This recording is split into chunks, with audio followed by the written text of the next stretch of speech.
فقد قال الله تعالى في كتابه الكريم وهو أصدق القائلين بعد الإياذ بالله من الشيطان الرجيم بسم الله الرحمن الرحيم يرفع الله الذين آمنوا منكم والذين أوتوا العلم درجات والله بما تعملون خبير.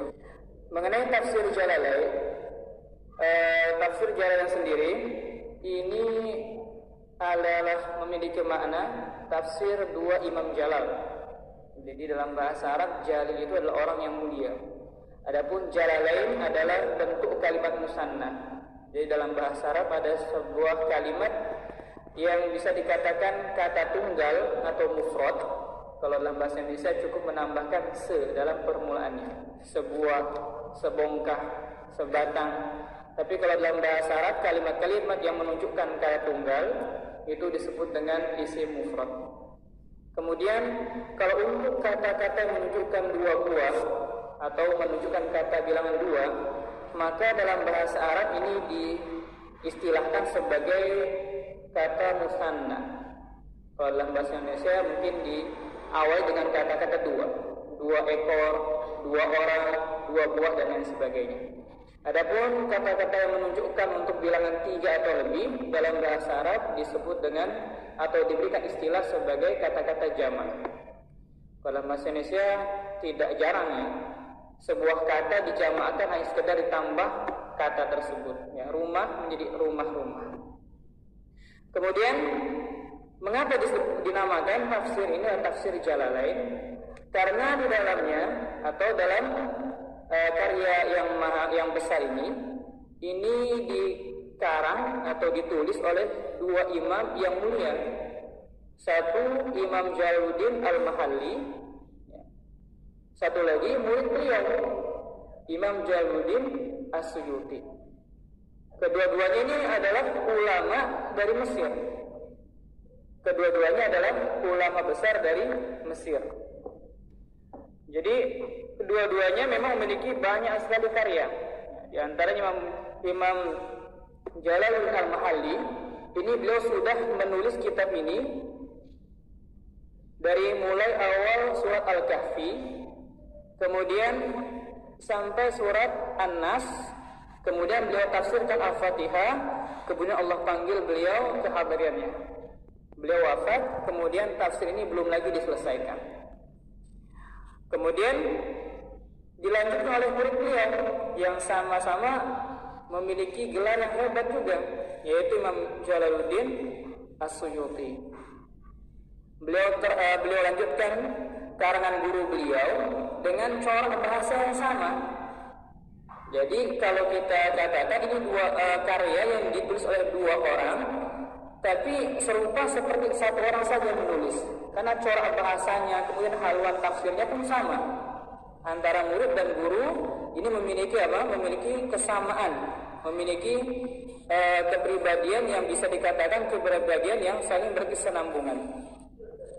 Kemudian diteruskan lagi oleh Imam Jalaluddin As-Suyuti pada tahun 1505 Hijri atau Masehi. Kemudian Imam Jalaluddin Al-Mahalli sendiri, orang yang mengarang atau menulis kitab tafsir ini pertama kali, beliau memiliki nama Imam Jalaluddin Muhammad bin Ahmad bin Muhammad bin Ibrahim Al-Mahalli Asy-Syafi'i. Beliau memiliki atau menganut mazhab Asy-Syafi'i. Jadi seorang ulama besar sendiri pun ahli tafsir, kemudian juga menguasai beberapa ilmu, pun juga bermazhab. Beliau dilahirkan di Mesir, tepatnya di kota Kairo, tepatnya di sebuah kampung yang bernama Mahalla Kubro. Maka disebut sebagai Imam Jalaluddin Al-Mahalli sebagai bentuk penisbatan kepada Masqat Roksi, kampung kelahirannya. Kemudian beliau ini memang sudah terkenal cerdasnya, sampai-sampai beliau sendiri mengatakan inna dhihni la yaqbalu khata' wa lam yakun yaqdiru 'ala khata'. Otak saya ini sangat amat cemerlang, sampai-sampai otak saya ini bisa dikatakan tidak pernah meleset dalam berpendapat. Ini bukanlah sebuah kesombongan, tapi sebuah tasyakur. Rasa syukur kepada Allah Subhanahu wa taala diberikan otak yang begitu sangat amat cemerlang, sampai-sampai beliau mengatakan kalimat-kalimat tersebut. Kemudian di antara karang-karang beliau adalah kitab yang mensyarahkan kitab fikih Imam An-Nawawi, yaitu Kanzur Raghibin.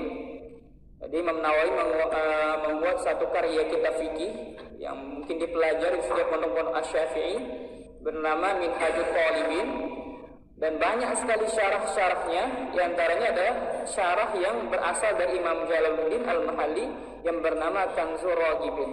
Beliau karang sebanyak 2 jilid.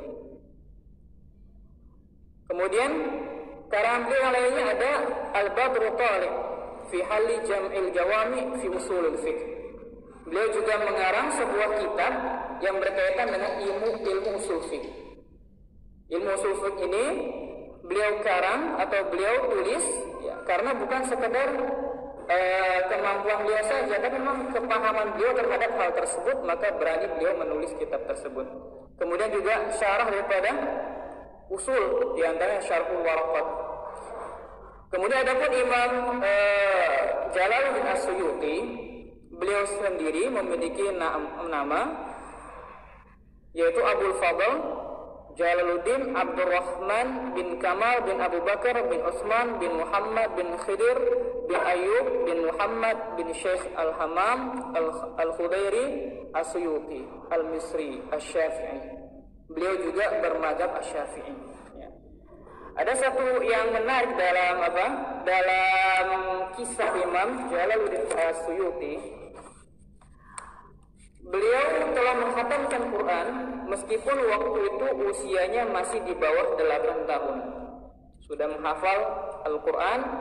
Kemudian dia hafidhu Umdatul Ahkam, telah menghafal sebuah kitab yang bernama Umdatul Ahkam. Kemudian di samping itu juga beliau sudah menghatamkan sebuah kitab yang mencakup tentang hukum-hukum yang penting dalam agama Islam, terutama bagi penganut mazhab Syafi'i, yaitu beliau telah menghafal Minhajut Thalibin, minhajnya Imam An-Nawawi. Kemudian beliau juga sudah menghafal dan menghatamkan dalam usia kurang 8 tahun, yaitu Alfiya Ibnu Malik. Ini sebuah kitab yang berkaitan dengan prinsip-prinsip susunan harokat dalam bahasa Arab, atau yang kita kenal dengan istilah nahwu dan shorof. Kemudian beliau juga menghafal kitab Minhajnya Imam Al-Baydawi. Kemudian beliau juga tak puas dengan itu saja, summa ishtaghala bil ilmi ala iddatin masyayikh. Beliau juga senantiasa menuntut ilmu kepada guru-guru yang tak terbilang banyaknya. Dan beliau sudah melaksanakan haji pada usia 69 wa 8. Beliau berhaji pada tahun 99 wa 8.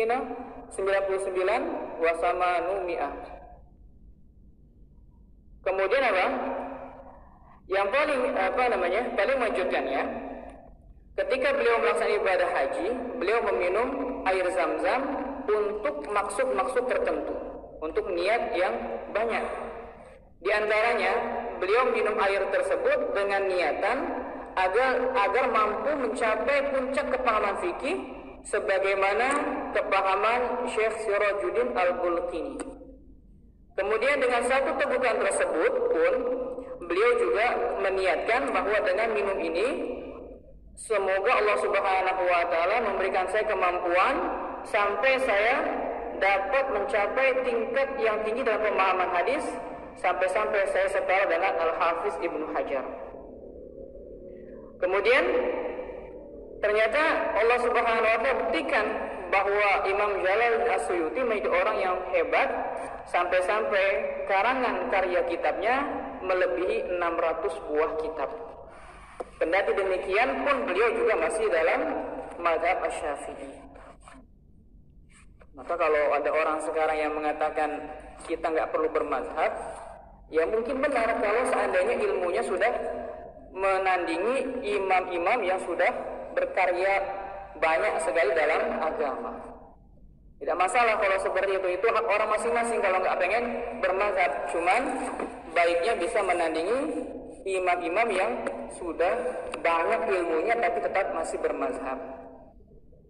Kemudian Biasanya di cetakan-cetakan yang lama itu ditaruh Al-Fatihah di terakhir, di jilid-jilid terakhir. Jadi pertama kitab tafsir Jalalain dimulai dengan surat Al-Baqarah sampai nanti An-Nas, baru kemudian diakhiri dengan surat Al-Fatihah. Namun tidak mengapa kalau seandainya kita mulai terlebih dahulu dengan pembahasan mengenai surat Al-Fatihah. Al-Fatihah sendiri ini ada pendapat yang berbeda mengenai apakah dia surat yang bersifat makkiyah ataupun madaniyah. Sebelumnya makkiyah adalah surat-surat atau ayat-ayat Al-Quran yang turun sebelum Nabi SAW hijrah meninggalkan kota Makkah menuju kota Madinah. Maka ini apapun jenis ayatnya, apapun jenis suratnya, maka kalau dia turunnya sebelum hijrah, maka disebut sebagai surat atau ayat makkiyah. Meskipun nanti seandainya Nabi SAW sudah berhijrah, kemudian datang Nabi ke kota Makkah, kemudian ayat turun di situ. Seperti ayat Al-Yawma Akmaltu Lakum Dinakum, Al-Maidah, itu ayat itu turun ketika Haji Wada. Antara ayat itu kemudian dengan wafatnya Rasulullah SAW itu ada kisaran 81 hari. Itu turun di kota Makkah, tepatnya di Padang Arafah. Tapi ayat tersebut tidak dikatakan sebagai ayat makkiyah meskipun turun di Makkah. Karena apa? Itu terjadi setelah Nabi SAW hijrah meninggalkan kota Makkah menuju kota Madinah. Kemudian adapun ayat-ayat madaniyah adalah ayat ataupun juga surat yang turun setelah Rasulullah SAW hijrah meninggalkan kota Makkah menuju kota Madinah. Maka ayat dan juga surat yang turun itu dikatakan surat atau ayat madaniyah. Ikhtilaf yang paling kuat atau pendapat yang paling kuat yang harus kita jadikan pegangan adalah yang mengatakan bahwa Al-Fatihah diturunkan di kota Makkah sebelum Nabi berhijrah, atau bisa kita katakan bahwa Al-Fatihah adalah ayat-ayat makkiyah. Dan ini yang diambil atau ditulis oleh Imam Al-Wahidi, seorang yang pakar dalam meneliti sebab-sebab turunnya ayat atau dikatakan sebagai ilmu asbabun nuzul. Ini Imam Al-Wahidi menuliskan dalam kitabnya bahwa Al-Fatihah adalah ayat makkiyah atau surat makkiyah. Begitu juga dengan Imam Sa'labi, dalam tafsir beliau juga menulis bahwa Ali bin Abi Thalib pun juga mengatakan bahwa nazalat Fatihatu bi Makkah. Al-Fatihah diturunkan di kota Makkah. Begitu juga dikuatkan dengan pendapat Imam Syibawayhi dalam kitab Musannaf beliau. Kemudian juga Imam Abu Nuaim dan juga Imam Al-Baihaqi dalam kitab beliau yang bernama Dalailun Nubuwah itu juga diterangkan bahwa ayat atau surat Al-Fatihah diturunkan di kota Makkah. Kemudian adapun ulama yang mengatakan bahwa Al-Fatihah itu diturunkan di kota Madinah, di antaranya adalah Imam Mujahid rahmatullah alaih. Beliau memiliki pendapat bahwa Al-Fatihah itu diturunkan di Madinah atau bisa dikatakan sebagai surat madaniyah. Ini baru ada dua pendapat. Satu mengatakan di Makkah turunnya, satu lagi mengatakan di Madinah. Adapun pendapat yang ketiga, ya, seorang ulama yang ingin menyatukan di antara dua pendapat ini. Dia mengatakan bahwa Al-Fatihah diturunkan di dua tempat. Sebagian diturunkan di kota Makkah, sebagian diturunkan di kota Madinah. Tapi ini pendapat yang tidak kuat, bisa dikatakan pendapat yang tidak perlu kita pakai. Cuman ini ada upaya beliau untuk menyatukan dua pendapat yang berbeda tadi. Kemudian pendapat yang keempat mengatakan Al-Fatihah diturunkan dua kali. Lengkap satu surat diturunkan di kota Makkah 1 kali 7 ayat pada ketika Nabi SAW turun dari langit ketika peristiwa Isra dan Mi'raj dalam bulan ini, bulan Rajab. Maka ketika Nabi SAW turun dari Isra dan Mi'raj, maka di situ Al-Fatihah diturunkan sebagai modal untuk keabsahan sholat. Maka ketika itu Nabi SAW masih menghadap ke arah Ka'bah dalam sholat beliau. Maka banyak cibiran-cibiran datang dari kaum musyrikin. Lihat Muhammad, dia tentang agama kita, tapi dia juga sholat menghadap ke arah yang kita menghadap, yaitu arah Ka'bah. Padahal ketika itu kondisi Ka'bah sudah dikelilingi oleh ratusan patung. Ada sekitar 360 patung yang mengelilingi Ka'bah. Maka Nabi SAW juga tidak sepenuh hati nyaman untuk menghadap ke arah Ka'bah. Karena apa? Risih dengan adanya berhala-berhala yang mengganggu keindahan Ka'bah. Kemudian kata ulama yang berpendapat bahwa Al-Fatihah diturunkan 2 kali. Satu diturunkan di kota Makkah ketika Nabi SAW pulang dari langit. Kemudian sekali lagi diturunkan di kota Madinah ketika ada perintah perpindahan arah kiblat. Jadi ketika Nabi SAW masih di Makkah, beliau sholat menghadap ke arah Ka'bah. Kemudian ketika Nabi SAW hijrah dari kota Makkah ke kota Madinah, karena di Madinah sudah banyak orang Yahudi yang bermukim di kota Madinah tersebut, maka Allah perintahkan Nabi SAW untuk memalingkan arah kiblatnya yang tadinya ke Ka'bah, kemudian menghadap ke arah Baitul Maqdis dalam bentuk ta'alufan, bentuk sambung hati kepada orang-orang ahli kitab. Nah, maka disitu timbul sebuah gonjang-ganjing. Kata orang-orang musyrik, Muhammad sudah meninggalkan agama kakek moyangnya. Dia bilang dia ikut agama Nabi Ibrahim. Ibrahim alaihissalam menghadap ke arah Ka'bah karena Allah perintahkan dia untuk membangun Ka'bah. Tapi pada hari ini kita dapat saksikan bahwa Muhammad tidak lagi mengikuti agama Nabi Ibrahim. Kemudian cibiran atau fitnah dari orang Yahudi beda lagi. Orang Yahudi mengatakan bahwa Nabi Muhammad SAW melarang kita untuk tidak percaya kepadanya, mengajarkan kita tauhid, mengajarkan kita ini dan itu. Tapi apa? Lihat kondisinya. Dia sendiri mengikuti kiblat kita. Dia menyuruh kita untuk Islam. Tapi ternyata kondisinya dia yang menghadap mengikuti arah kiblat kita. Maka itu pun juga tidak menjadi nyaman bagi Nabi. Maka dalam ayatnya qad nara taqalluba wajhika fis sama. Allah perhatikan betul Rasulullah SAW setiap hendak sholat pasti wajah beliau menghadap ke langit, menantikan kapan perintah tentang berpaling arah kiblat turun. Tidak nyaman Nabi SAW, dan Nabi SAW bukan takut terhadap dirinya sendiri, tapi takut terhadap kondisi orang Islam yang ketika itu ikut Nabi. Karena apa? Banyak sekali cibiran-cibiran, fitnah-fitnah yang datang. Maka Nabi SAW menghadap ke arah Baitul Maqdis ketika Nabi SAW di Madinah itu kisaran 16 sampai 17 bulan. Ketika sudah masa-masa 16 sampai 17 bulan, maka turunlah ayat perintah untuk memalingkan arah kiblat ke arah kiblat Ka'bah kembali. Maka itu yang menjadi penguat pendapat yang pertama tadi, kalau Al-Fatihah diturunkan di Makkah karena sholat sudah diwajibkan ketika Nabi SAW di Makkah. Sedangkan hadis Nabi SAW menyatakan apa? La sholata illa bi Fatihatil Kitab. Rawahu muttafaqun alaih. Hadis sahih menyatakan Nabi SAW bersabda tidak akan pernah sah sholatnya seseorang tanpa membaca Al-Fatihah. Maka itu ulama menyatakan bahwa Al-Fatihah diturunkan di kota Makkah. Kemudian adapun yang tadi mengatakan bahwa Al-Fatihah diturunkan 2 kali. Pertama 7 ayat di Makkah, kemudian 7 ayat lagi diturunkan di Madinah. Dia menyatakan pendapat ini dikuatkan dengan sebuah hadis atau juga banyak hadis yang mengatakan bahwa Al-Fatihah itu memiliki nama Sab'ul Mathani. Sab'a itu artinya 7, Al-Mathani adalah yang diulang-ulang. Jadi 7 ayat yang diulang. Maka dia mengatakan Al-Fatihah diturunkan 2 kali. Karena apa? Yaitu ayatnya seperti itu, Sab'ul Mathani. 1 kali turun di Makkah, 1 kali turun di Madinah. Tapi tetap yang paling kuat pendapat adalah yang menyatakan bahwa Al-Fatihah diturunkan di kota Makkah. Kemudian hal itu didukung dengan firman Allah Subhanahu wa taala yang tertera dalam surat Al-Hijr.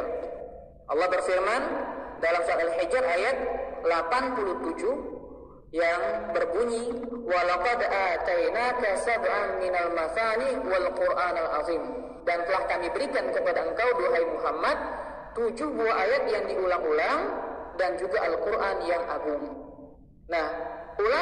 semuanya sepakat bahwa surat Al-Hijr itu diturunkan di kota Makkah. Maka inilah pendapat yang menguatkan kalau Al-Hijr saya sudah menerangkan tentang Nabi SAW diberikan Al-Fatihah, berarti apa? Al-Fatihah diberikannya di kota Makkah. Kemudian meskipun Al-Fatihah bukanlah ayat yang pertama kali turunkan, adapun ayat yang pertama kali turunkan adalah surat Al-Alaq ayat 1 sampai 5, kemudian disusul dengan surat Al-Muzammil, kemudian disusul dengan ayat-ayat permulaan dari surat Al-Mudaththir. Tapi bisa dikatakan bahwa Al-Fatihah adalah surat yang pertama kali turunkan. Mengapa? Karena Al-Alaq yang diturunkan tidak sepenuhnya satu surat full. Begitu juga Al-Mudaththir yang diturunkan, itu pun juga tidak satu surat full. Dan juga Al-Muzammil yang diturunkan pun juga tidak diturunkan satu surat full, hanya pangkal-pangkal ayatnya saja atau pangkal surat saja. Adapun Al-Fatihah diturunkan langsung 7 ayat. Maka itu dikatakan apa? Bahwa dia adalah surat yang pertama kali Allah turunkan.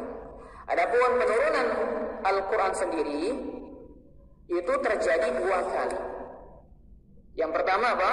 Allah turunkan dalam bentuk jumlatun wahidatun, 1 kali turun. Allah hantarkan Al-Quran dari Lauhul Mahfuz kemudian ke langit dunia yang bernama Baitul Izzah pada malam bulan Ramadan. Ini 1 kali jumlahnya. Kemudian baru ketika itu diturunkan ke atas dunia, itu berangsur-angsur sesuai dengan peristiwa-peristiwa yang terjadi. Hal tersebut diterangkan oleh Imam As-Suyuti dalam kitabnya Al-Itqan fi Ulumil Quran. Sebuah hadis riwayat dari Ibnu Abbas radhiyallahu anhu, dia berkata, "Fusilal Qur'anu min adzikri, fawdi'a fi baitil izzatin min as-sama'id dunya, faja'ala Jibril yanzilu bihi 'ala Nabi sallallahu alaihi wasallam." Rawahul Hakim. Imam Hakim meriwayatkan sebuah hadis bahwa Al-Quran dibagi menjadi 2 bagian penurunan. Penurunan pertama, Al-Quran diletakkan di langit dunia atau yang dinamakan Baitul Izzah. Kemudian dari situ baru Allah turunkan ke atas muka bumi ini secara berangsur-angsur kepada Rasulullah Muhammad SAW. Itu adalah bentuk talatuf, bentuk keringanan kepada Nabi dan juga umat manusia. Tidak sebagaimana Injil dan juga Taurat dan juga Zabur Allah turunkan sekaligus. Tapi adapun Al-Quran Allah turunkan secara terpisah-pisah karena apa? Melihat kondisi Nabi SAW dan juga umat manusia tidak akan pernah siap kalau seandainya diberikan Al-Quran secara langsung 30 juz. Firman Allah menyatakan apa? "Lau anzalna hadzal Qur'an ala jabalin la ra'aitahu khashi'an mutasaddian min khasyatillah." Kalau seandainya Quran diturunkan kepada gunung yang begitu besar saja, niscaya gunung tidak akan mampu menerimanya. Apalagi bangsa-bangsa manusia yang fisiknya tidak lebih kuat daripada sebuah gunung. Ada beberapa hikmah tentang penurunan Al-Quran secara berangsur-angsur. Di antaranya apa? Untuk mengokohkan hati Nabi Muhammad SAW di depan orang-orang musyrikin. Ini tertera dalam surat Al-Furqan ayat 32. Allah berfirman, "Wa qala alladziina kafaru laula nuzila 'alaihi al-Qur'anu jumlatan wahidah, kadzalika linutsabbita bihi fu'adaka wa rattalnahu tartila."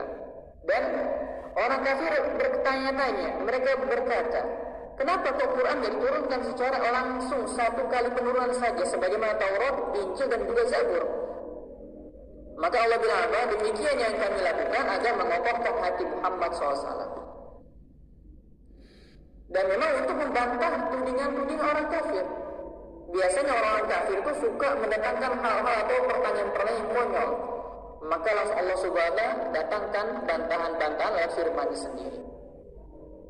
Dalam Al-Furqan ayat ke-33 Allah terangkan, "Wala ya'tunaka bi matsalin illa ji'naka bihaqqi wa ahsana tafsira."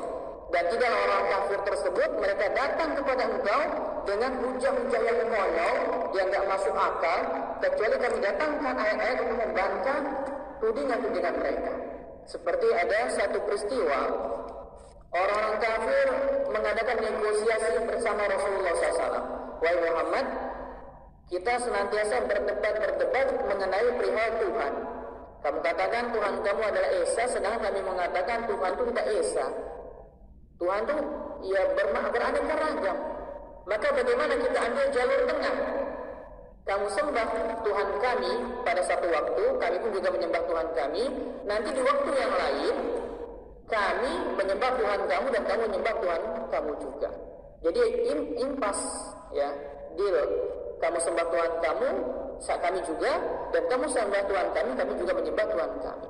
Maka Allah turunkan surat Al-Kafirun untuk membantah pernyataan-pernyataan konyol mereka. Kemudian apa? Sebagai bentuk talatuf bin Nabi SAW inda nuzulil wahyi, sebagai bentuk apa? Keringanan untuk Nabi SAW. Karena turunnya ayat Al-Quran itu bukanlah hal yang mudah, tapi berat. Maka kita sering dengar hadis bahwa ketika Nabi SAW, terutama ke dalam kisah hadis Ifki tentang fitnah yang dilontarkan oleh orang-orang munafik terhadap Sayyidah Aisyah radhiyallahu anha, yang dikatakan dia berzina dengan seorang sahabat yang bernama Sofwan. Maka Nabi SAW terganggu sekali dengan cibiran-cibiran orang-orang munafik dan juga beberapa kaum muslimin yang sempat terpengaruh. Maka akhirnya Allah Subhanahu wa taala sucikan Sayyidah Aisyah, dan ketika itu Nabi SAW mendapatkan wahyu bergetar panas dingin karena saking beratnya wahyu yang diturunkan kepada Rasulullah. Maka kalau seandainya Rasulullah bukan orang yang kuat, maka pasti tidak akan mungkin mampu menerima. Ibadah itu ibadah, di mana-mana ada ibadah, ini ibadah, itu ibadah, di mana-mana ada ibadah.